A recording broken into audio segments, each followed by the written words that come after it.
Tensions escalated during a press conference before the rematch between Marco Antonio Barrera and Erik Morales. Their strong dislike for each other spilled over, making it clear this was more than just a boxing rivalry.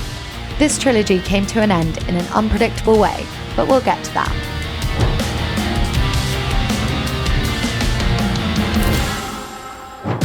Erik Morales was born in Tijuana, a district usually associated with crime and drug trafficking.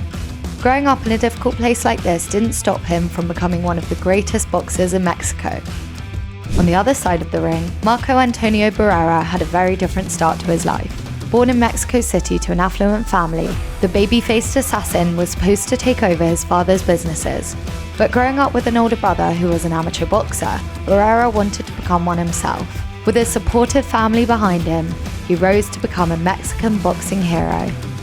The class disparity between the two men, as reflected in their distinct home environment, led Morales to develop a dislike for Barrera. Erik sees Marco as privileged, stuck up, too big for his britches. As Paul Gibson explained in The Guardian, Morales, the working-class street kid from the ghettos of Tijuana, was never going to get along with Barrera, the educated middle-class big city boy from El Distrito Federal. On their first fight, the tension between them was high. They didn't even touch gloves at the start of the match, which is a telling sign. The fight was brutal and was rightfully branded as the fight of the year. Morales won by a split decision.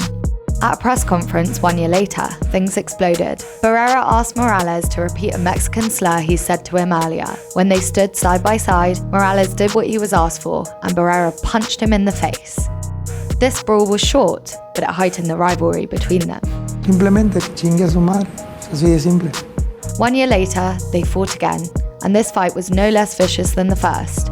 Barrera won, and Morales suffered his first professional loss. It took 9 years till they met for a fight dubbed Once and For All. This fight was less brutal than the first two, but the fighters still exhibited their skills. Barrera won again, and was crowned as the new WBC Super Featherweight Champion. In a wild twist in the tale, a few years after their last fight, they became friends. They started a YouTube show and a podcast.